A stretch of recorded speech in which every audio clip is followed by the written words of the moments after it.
Happy Wednesday. Happy Cinco de Mayo. Welcome to the Wolff Den presented by Win Again Academy. Mark Moyer's got some great networking and informational events. Next week, I believe Tuesday, is Brandon Steiner of Steiner Sports.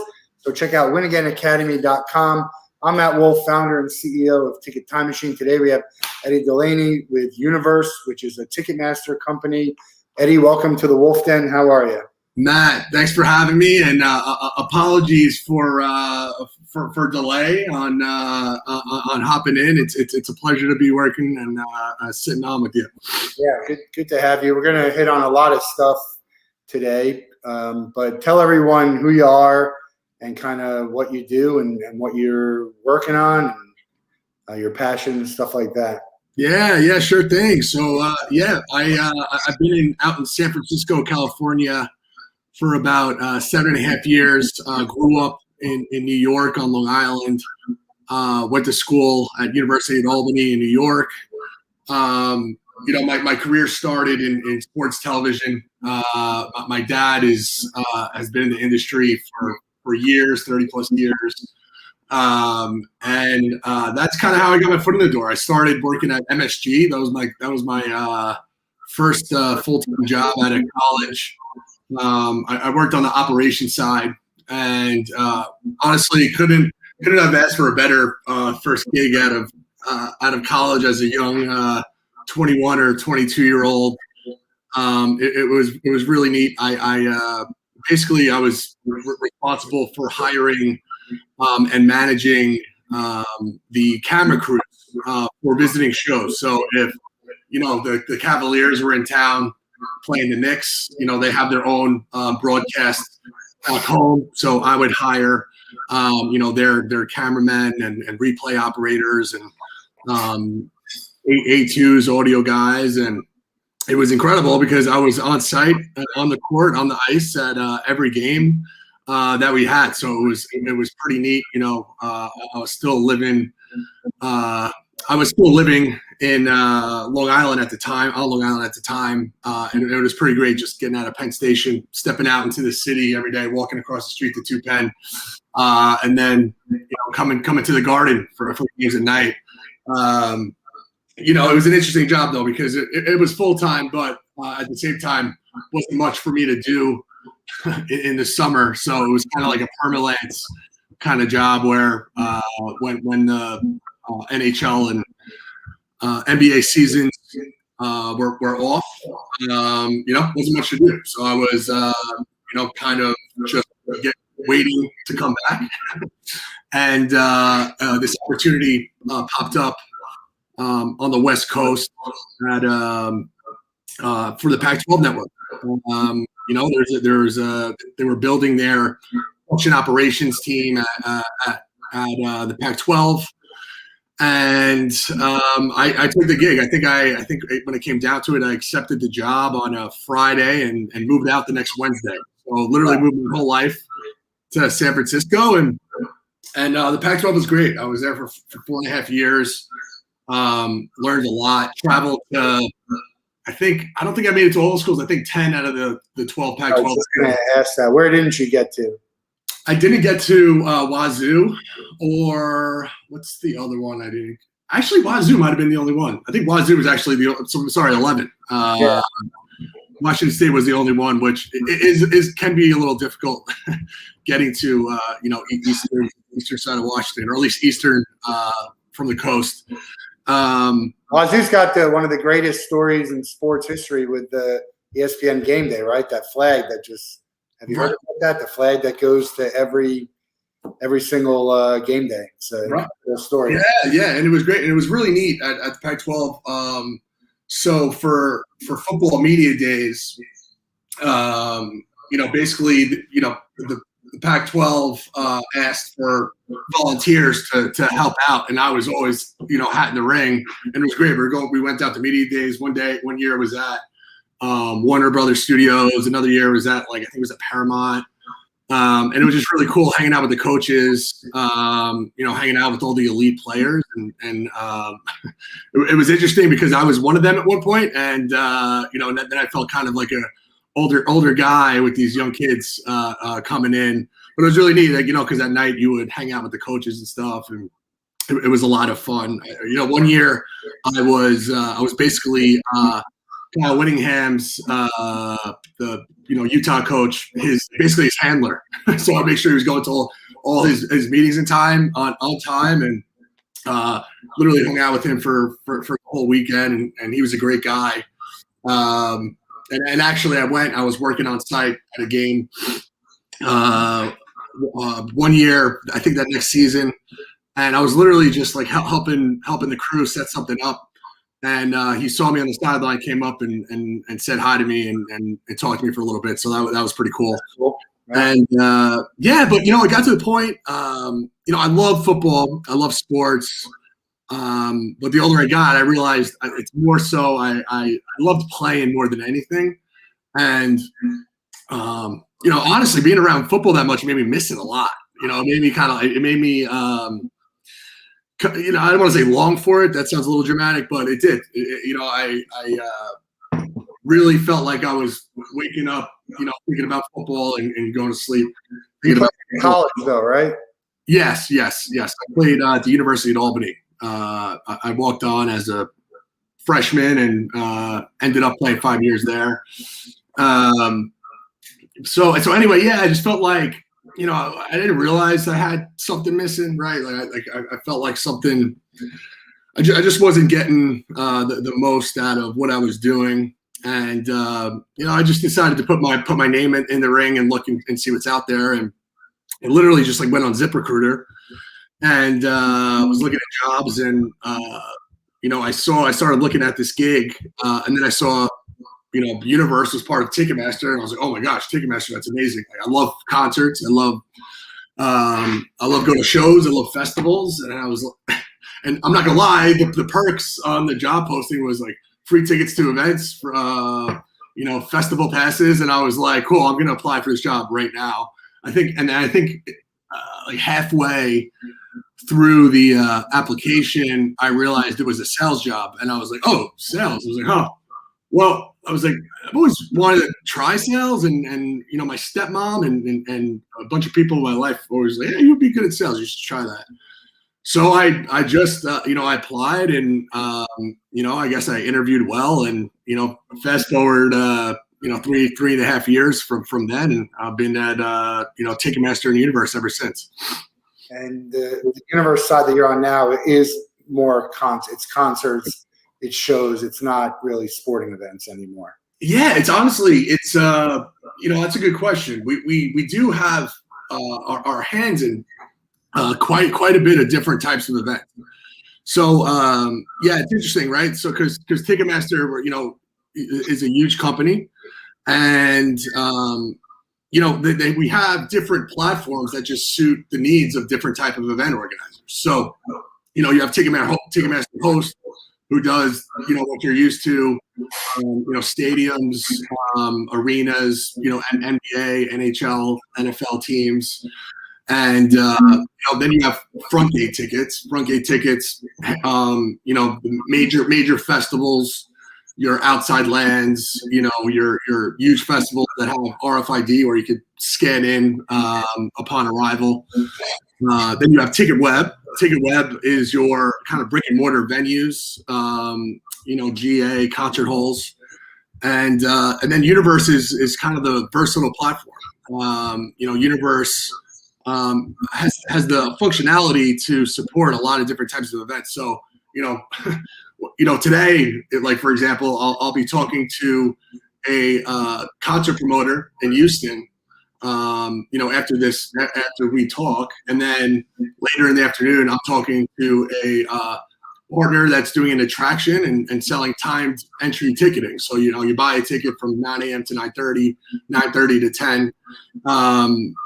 And, historically, we've also been involved in like conferences as well, where, I'm working with this new expo. It's called the Electrify Expo.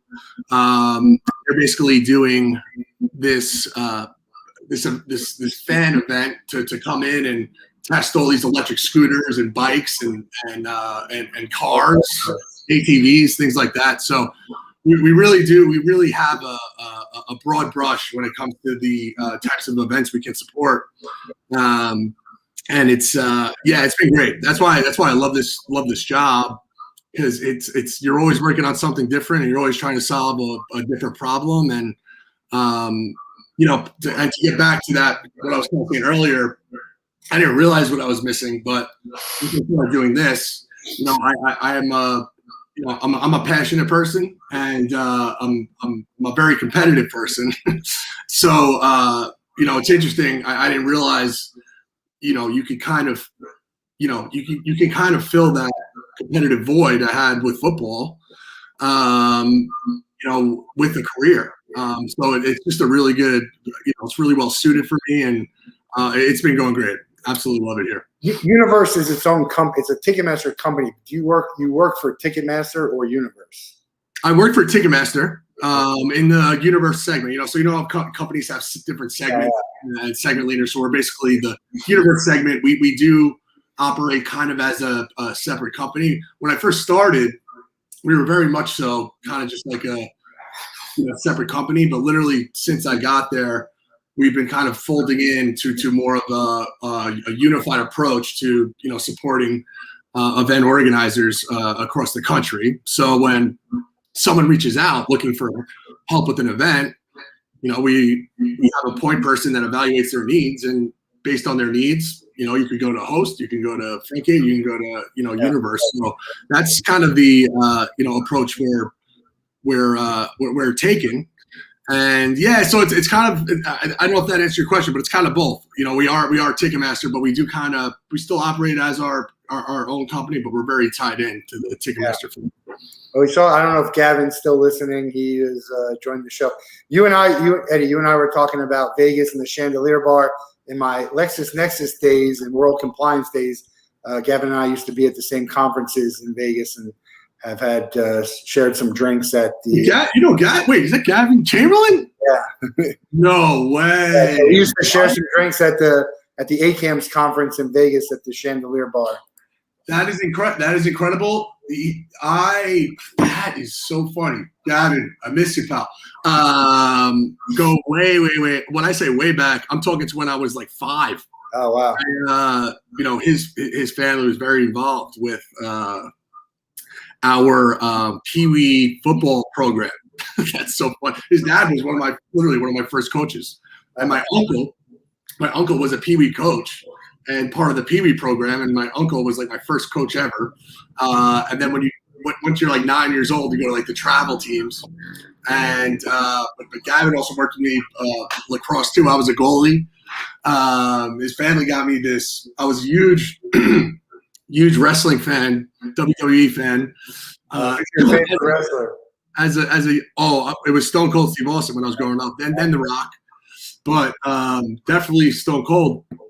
And they, Gavin and his family got me this lacrosse stick that was dyed. Sac. We were the Sac Redskins. It was dyed our colors, so maroon or burgundy, white, and yellow. And it said Stone Cold at the top with skulls on it. I still have it. I actually still have it in my room. That's awesome. So Billy Gunn is my favorite wrestler of all time. Billy Gunn. I don't know if you're ever on like Twitter. Every once in a while you'll get like just like old clips from like iconic matches, and absolutely love that. I also love Mankind. I love Mankind, but one of the main reasons though was he grew up on Long Island, like not too far from us. He grew up in War Melville, which is 10, 15 minutes from where I grew up.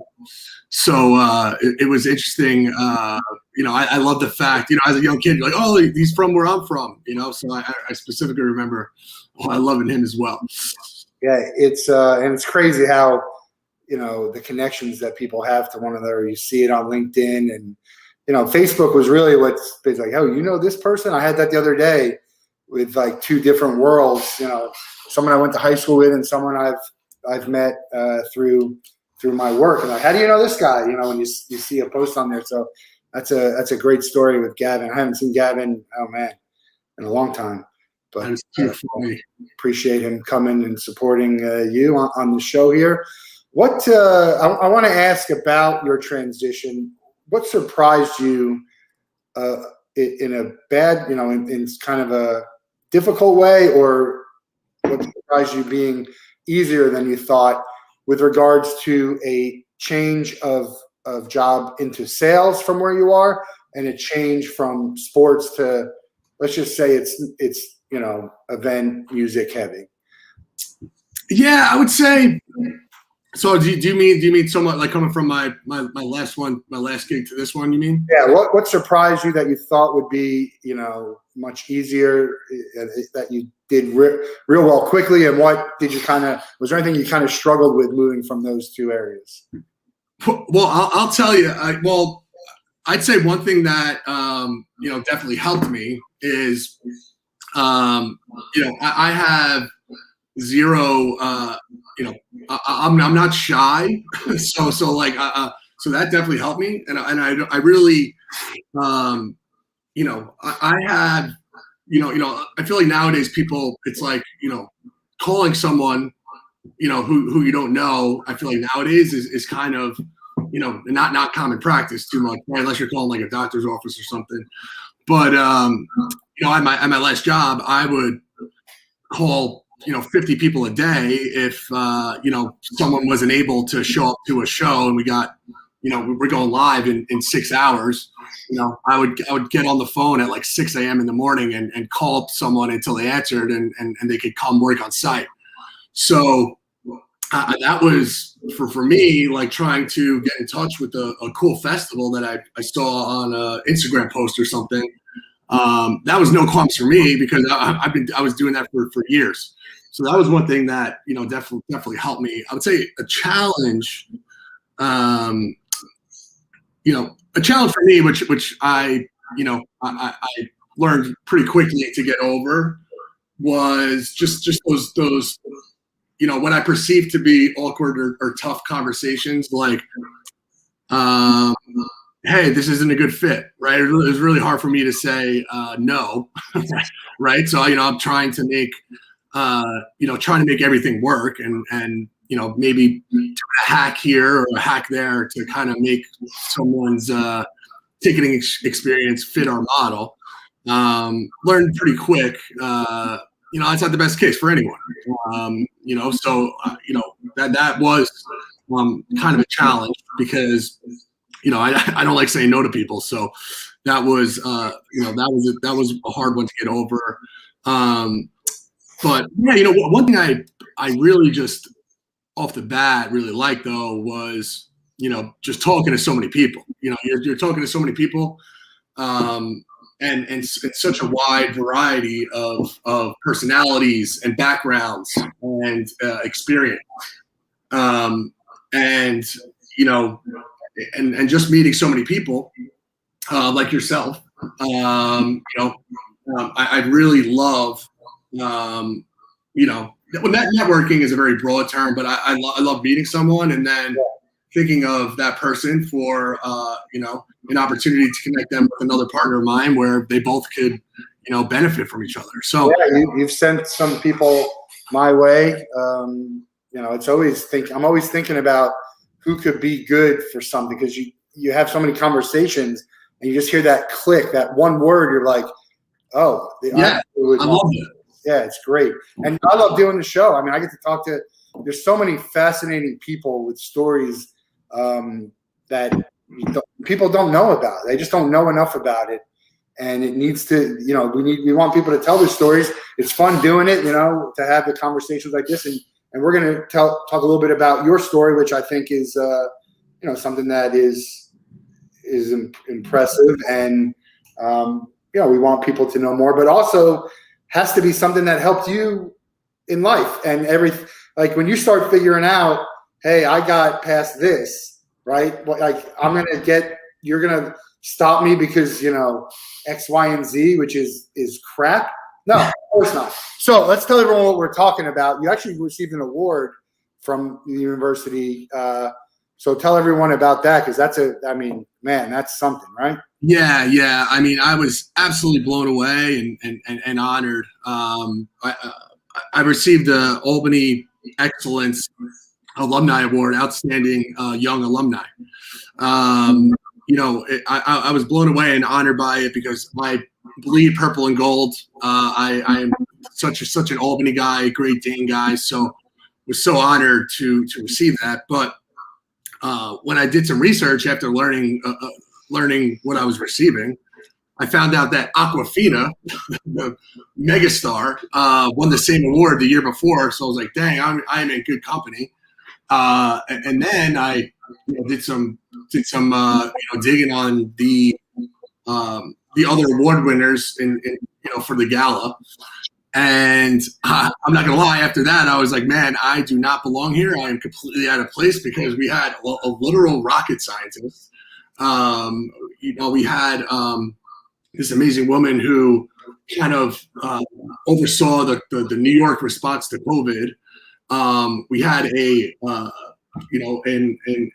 judge, who was receiving an award, and all these people who are just had excellence in their ventures and in their in their careers. So I felt a little out of place, but I was so honored just to be in the company of those people. But one of the main reasons I received that was for my work with NubAbility. So in 2011, I think it was like the last couple of weeks of my senior football season, I got a Facebook message from this mom and her son about this organization that they just started called NubAbility, and their vision was how could we put on sport camps for children with disabilities who look like me, or are missing a foot or a leg or both legs or both arms. And it kind of all started, Sam, who's the co-founder and now the executive director of the organization. There were a lot of these camps for children with limb differences, but a lot of them were like arts and crafts, get-togethers, kumbaya kind of camps. And frankly, I think Sam was like, there should be a sports camp. I mean, I play baseball, I play basketball, I play football, and there's really no athletic organization for people like me, and that's how it started. So they gave me the kind of background on what their vision was, and they were going to try this camp for the first time. And I, of course, was in. I was like, yeah, I'm honored that you reached out to me. And I think they saw an article or something written about me. And I was all about it. And then when it came time to it, it was a go. The camp was green lit. And it was I think the first camp was in Greenville, Illinois. I think that's where the first camp was.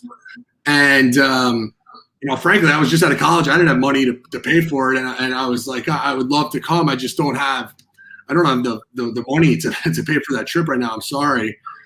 And a couple of the parents who were coming to the camp actually, paid for my trip, and I was like, wow. I was like, dang, these people are paying for me to come. Like, so I was in after that. I was all in. I think the first camp. This was in 2011. The first camp we had. Oh no, this was 2012.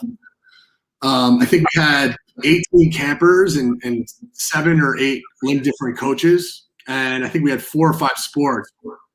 Fast forward 10 years.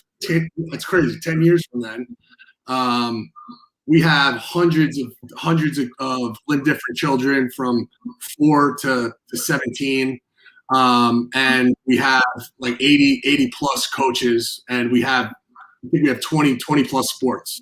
Everything from football to, we started a lacrosse program, which I helped kind of bring into the fold a few years back. And, we do swimming, golf, softball, dancing, and, cheer and tumble. We do it all. And it's really great. So we have our flagship camp.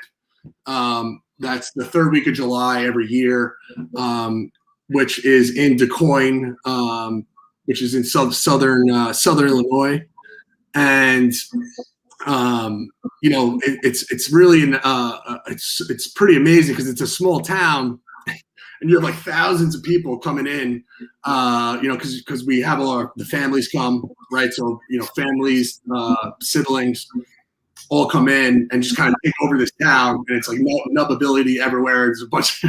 It's kind of funny to think about, right? You have a bunch of limb different kids running around all over the place, and and it's really great. Like the high school, DeQuoin High School, they donate their entire facilities to us.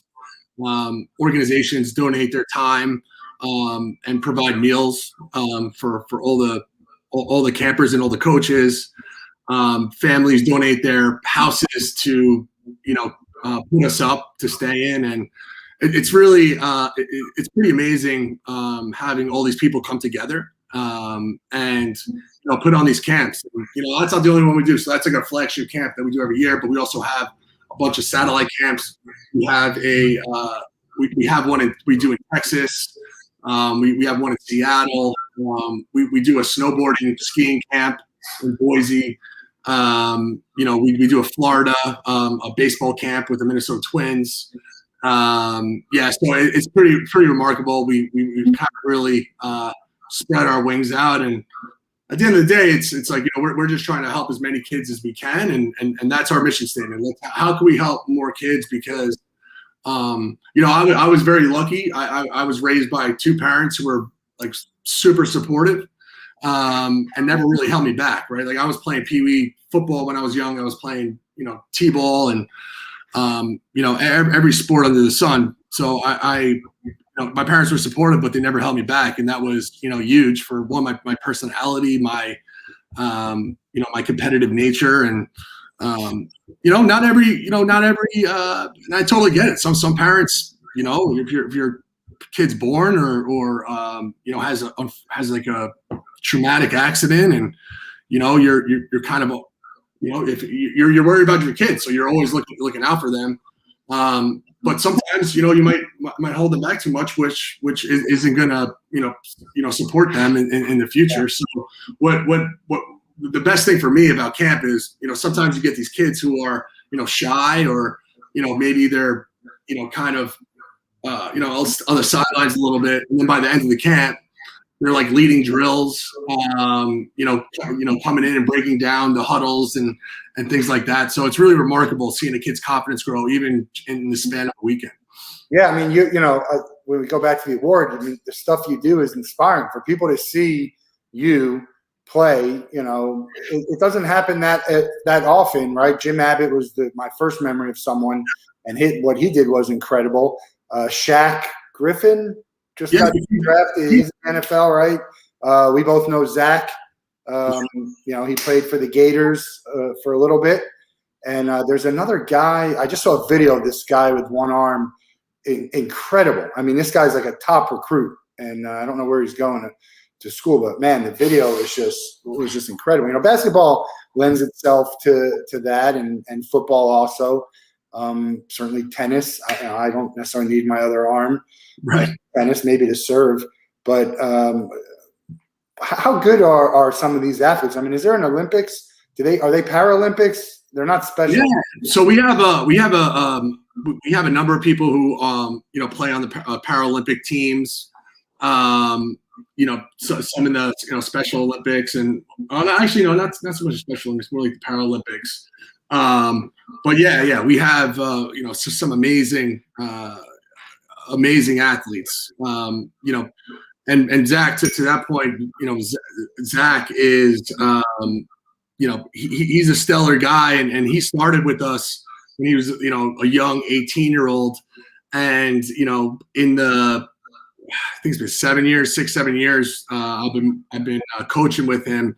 He's just grown into such a stellar young man, and has just really come a long way. And and he's just really good. Like watching these, it's pretty wild. We do like a camp, a coach basketball thing, and it's crazy seeing all these athletes who if the person on the street saw him, they'd be like, oh, I feel bad for that person, right? Or like, oh, it's but then you see him in action and you're like, oh, wow, actually this guy will kick my ass probably, right? Like, so it is pretty remarkable. It's funny. I was just talking about this with one of my buddies, but one of my favorite parts about camp, and I didn't really realize this until I was at NubAbility, is having all these adaptive minds kind of working together. Because I didn't realize this, but just from my nature and the way I was raised and the way I had to kind of navigate life, I just have an adaptive mind, right? Like that's how it's like evolution. Like, I was born with one hand, so I had to just come up with ways quick on the fly on how to do things. But people with two hands and two legs have to learn. Right. So it's almost doing it from the start. It's natural to you, right? Yeah, exactly. But the thing is, someone with two hands, though, it's very easy to kind of, emulate what someone else does. So you see someone doing that, you're like, oh, that's how you do it. I'll do that. Whereas, myself, that's how you do that. So now I have to figure out how I'm going to do that. Right. Yeah. So, that, in the weight room, that started for me at a very young age, and obviously on the field as well. But what's wild is I could be with a coach who is similar to me, or missing a hand, and we have an athlete that's maybe has a prosthetic leg or something along those lines, and I could go up to that coach and we'll brainstorm for like 10 seconds. I'm like, okay, yeah, this is how we'll have him do this drill. Right. So it's like having these, because all these other coaches are like me, where they have that adaptive mind. So it's like putting these adaptive minds together and coming up with solutions for our young campers is one of my favorite parts. A very close second favorite part, though, is sharing just, nub stories, like situations we've been in, or, oh, it's so annoying. Like I was, it's funny, like one of the first camps, I was like, dude, it's like so annoying when you're at a party and you're talking with your hand, or you're like you're on your phone or something, and you're holding your drink, with your nub, and then the condensation from the nub from the drink is wet, and your shirt gets wet, and people think you spilled on yourself. It's like, no, I'm just holding my drink. I'm not a mess. I just spilled my drink. So it's just like little things like that, right? But you can embrace it, right? I mean, was there a point in your life when you, and maybe it was never, stop being mad about like a why me type? Yeah, to be honest, that's another thing. Like people, this comes up in NubAbility a lot, like the bullying thing. I think it was just because my confidence growing up, and again, I think being a good athlete definitely, helped this, but I never really had a bullying problem. Like I've definitely had people say things, but I handled that myself and never really had an issue. So, when bullying comes up in camp, we talk about it all the time because it does. Kids are mean, especially social media now. And the thing is, it's not that kids are mean. Kids are just they don't know. Just don't know. So they see something different. They think the first thing that pops in their head, they point or stare, right? The staring thing for me, I'm over it. It's still, once in a while, it still kind of runs around a lot. It's like, yo, bro, what are you looking at? My eyes are up here. Yeah, exactly. Yeah, up here. But yeah, I would say why me? I never really had a why me, to be honest. No. Luckily so. Like I said, maybe I was diagnosed with diabetes when I was 6. So I'm sure at some point 6 to like 10, there was probably a little bit of that. Especially because when I was 6, the insulin pump is an absolute game changer for the anyone with type 1 diabetes. I'm such an advocate for that, and anytime I see someone who doesn't have an insulin pump, I'm like, please get one. Your life is going to be so much easier. You don't have to give yourself shots multiple times a day. You give yourself one shot every couple days, basically, and you're all set. Well, when I was diagnosed, the insulin pump was FDA approved only a couple years after that. and the process of getting that needle in your leg and keeping the tube in there was a lot more invasive than it is now. So like I do remember being probably woe is me a little bit when I was younger, rightfully so. I was like 6 or 7, right? So I would say, yeah, maybe some of that, but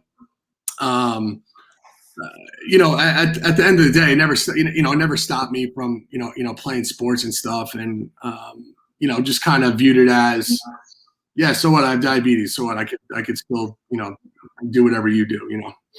Did you have someone you looked up to, and it was someone like Jim Abbott? I think you're younger than me. Right? Oh, Jim Abbott, 100%. My dad, when I was born, my dad came out and said to my grandpa and my family, we got a Jim Abbott on our hands, right? So my dad was a big fan of, obviously, of Jim Abbott, and like took me to a couple of games where Jim Abbott was pitching. I was very young.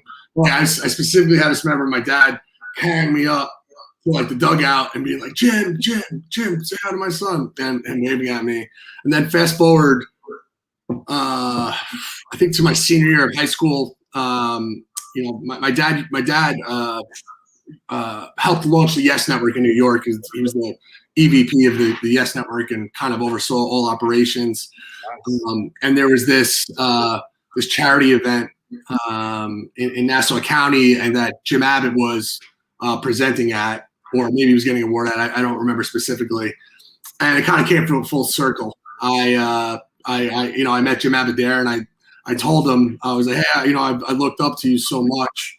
Thank you for your support. I'm actually looking to play college football. And I remember that. I have a picture somewhere. I think my stepmom has it somewhere. Of that picture of me and Jim. But then, it comes around even more full circle. Fast forward to a year or so ago. Jim Abbott is well aware of NubAbility, and he's done a couple spots for us in some promos. He signed a few balls, and we were like auctioning them off. So it's pretty cool. Having the camp. Have you asked him to join the camp? Yeah, we've asked. We haven't gotten him to camp yet. That's definitely still on our NubAbility bucket list. We'd love to have him. What's he doing? He does. I think he does a lot of charity. To be honest, I'm not entirely sure. I know he does a lot of charity work, and still big into baseball. But I'm not entirely sure what he's up to. I'll say you've already met him, so he can qualify for the last question we're going to ask you before we let you go. We see stuff about Nubs and Pistorius with the legs, and they've got some great technology. There's not a lot that I've seen with the arm. Is that something that is available? Is that something you would have done, like some type of mechanical arm, I guess? Yeah. So it's funny because my mom and dad took me to all these clinics when I was growing up, like prosthetic clinics, right? Yeah. I remember flying to like Texas, and then we were in Austin. We flew to Sarasota once, like to get like fitted, and I think I finally got like an electric one by the time I was like in first grade. And I remember wearing it, but I don't remember. My mom tells me that she said, yeah, you would wear it and then take it off. Or I would have like a I guess an occupational therapist. I don't remember what they did. Some type of therapist or something like that. And I remember doing like must have been 6 or 7, probably 6 at the time. And I remember doing like almost drills to learn how to use it. And it was like, okay, well, pick this up. And I would move my forearm, and that would and the fingers were kind of like glued together. And we'd go like, and it wasn't like this. It was like. So eventually, I do remember this as a kid. I remember like she was asking me to pick something up, and I took it off and then picked it on my right hand. I was like, yeah, I can just pick it up like that. I just think the technology is probably better now than it was. Oh yeah, absolutely. I think it absolutely is. I even tried one. I got this this workout clamp that I would wear on my nub, and it was very heavy duty, so it can hold a lot of weight. And even that, I tried that when I think I was in senior year of high school or maybe going into college. And even that, I was like, I don't get enough out of this. I'm better off. But that said, we do have a bunch of campers and coaches who have found a lot of use out of it. I think it's like I said, it's a very broad brush. You can't really put one person in a box. Right? I think every person. Some person might find a ton of benefit out of something, and then another person who has the same condition or missing the same limb difference doesn't really find much. So it's kind of it's kind of very, very personal. It's a personal decision. But Nikki Kelly, she was Miss Iowa in I don't know what year. I think it was like 2010 maybe or 2011. She was Miss Iowa, and she's a coach for us. She does cheer and tumble or dance with us, and she's a big advocate for the biomed prosthetics, and they're so tech forward, like finger moving, and she's done a lot of like demos, and she actually is pretty amazing. She does like these videos of how to videos sometimes of how to do just random tasks, and I've seen a lot of benefit from it. So like I said, like some people really find a lot of use out of it. There's some great documentaries on this. There was a lady who flew a plane with no arms and no legs. I'll have to get. Do you have any? Really? I did not hear that one. That sounds. I got to send. And then the guy, wasn't there a coach who won the ESPYs, or there was something on ESPN where he was, the bottom half. He didn't have legs, but he didn't have a waist either. I forget. I'll have to go. I'm not sure. I should have done some research to get the name. No worries. I should know that. Yeah, I'll let you know who it was. Do you have anything? I should know that. But yeah, like so Shaq Griffin. It's funny, not really a small world, but I had won a Maxwell Award my senior season, the Thomas Brookshire Award, and that weekend was incredible. Andrew Luck was the Maxwell winner. Tyrann Mathieu was the Chuck Bednarik winner. Mike McCarthy was the NFL Coach of the Year. I mean, Brady Hoke was the college coach. It was incredible experience, and got to that was the last time Michigan won anything, right, Brady? Yeah, I think so. Yeah, that was an incredible experience. So fast forward, probably 5 to 6 years later, Shaq Griffin had a stellar season. I think he was all conference, or he might have been. I think he was Player of the Year. UCF, right? Yeah, UCF, and he ended up winning the same award as I did. Oh wow! And my family grew up in Philly and are huge Eagles fans, and that was the year the Eagles won the Super Bowl. Yeah.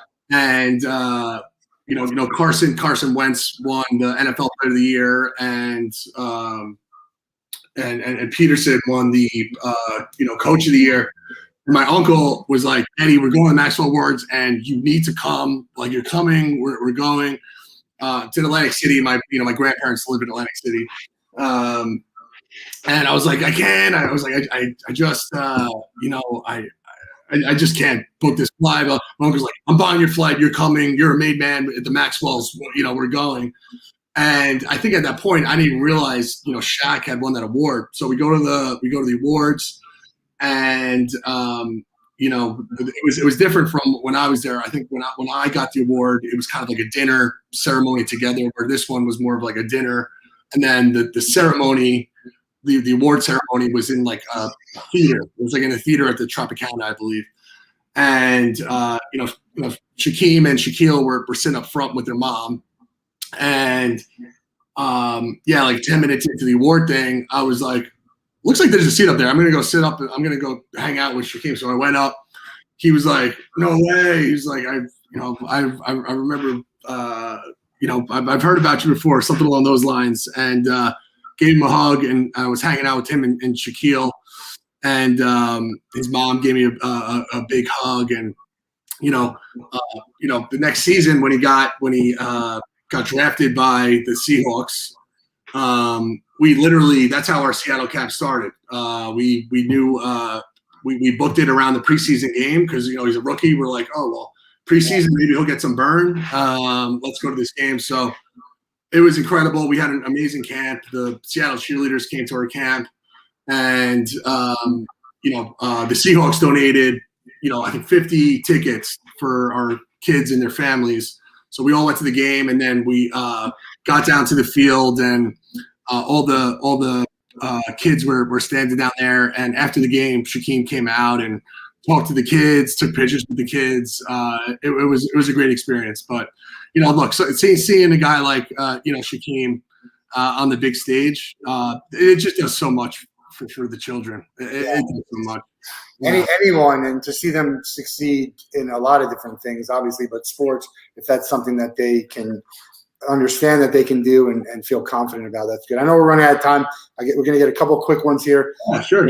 Knowing you for as little as I do in the conversation, I know that if you could go back and change it, you wouldn't, right? Because the life you live is so fulfilling. But was there ever moments where you think, like, what would life have been if? Not saying I want it, but just sort of thinking about it. Yeah, all the time. My senior year, I was playing in the North-South game, coming off our third conference championship. I was first team all conference. I broke our single season sack record at Albany. And I'm playing in this North-South game, and the fourth or fifth play of the game, I'm coming off the edge. And I'm back in the tackle, literally into the quarterback, and a fullback or running back kind of, it wasn't a cheap shot or anything, but he kind of clipped me from the side. My arm was fully extended, and I just lost all feeling in my arm. My elbow just literally snapped, and played 4 or 5 games, and unfortunately had to get carted off to the hospital. And tore the UCL in my elbow, and that was kind of it. That was kind of the end of my career. So, that's like one thing. I'm like, damn, like, what if I didn't play in that game, right? Like, or what if I didn't start that game and I came in, in the second series, right? Like, everything, right? So yeah, some things like that, maybe, right? Like, once in a while, I think of like.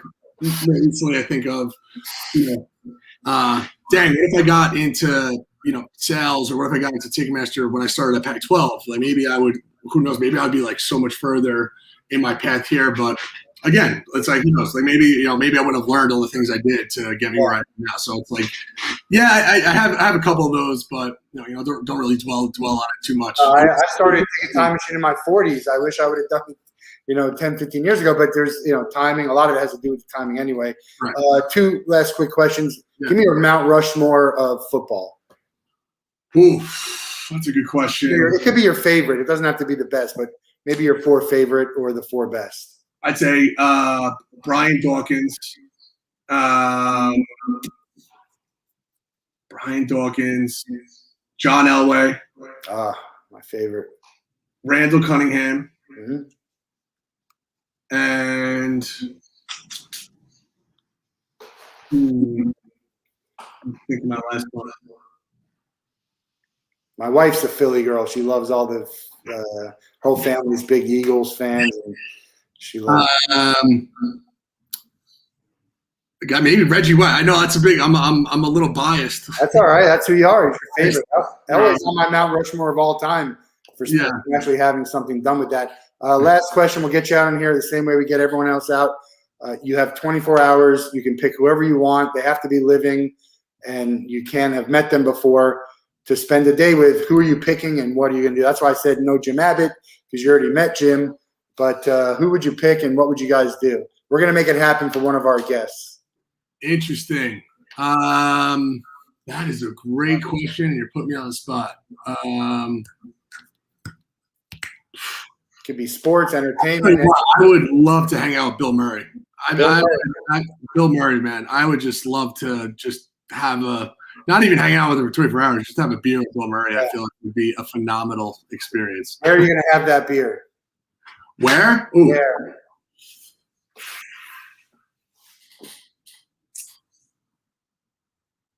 I don't know. Maybe a beach bar in Hawaii sounds like a beach bar in Hawaii. We're going to make it happen. Have you ever heard Matt Nathanson's song "Bill Murray"? No, I haven't. Check it out. You'll like. If you like Bill Murray, you'll like the song. Oh, I'm going to cue it up on my Spotify right now. Eddie, thanks for joining us. NubAbility, is that how you say it? NubAbility? Yeah, NubAbility. I could fire you off our website and it's on the bottom here. We're always looking for any donations of any kind. All the money that comes into NubAbility just helps us get more kids to camp. 75% of our campers attend camp through scholarship. So any help would be greatly apprecited. And it's on the bottom, NubAbility.org. Is that it? Yeah, NubAbility.org, one word. And look, and another thing, share our story. The more people who see our videos and see our posts, might know someone who's affected or has never heard of us, and that's how we get more people in, and that goes both ways. That's coaches and that's campers. So always spreading the word is another big plus for us. All right, if you can help, NubAbility.org. If you're an organization that needs help with events, contact Eddie, the Universe and Ticketmaster. Great to see you and chat on here. Hope to see you at an event soon. I know they're coming back, so hopefully I'll be getting somewhere sometime. I don't know. I hope so, Matt. It was really great catching up, and thanks for the invite. Yeah, thanks, Eddie. Have a great one.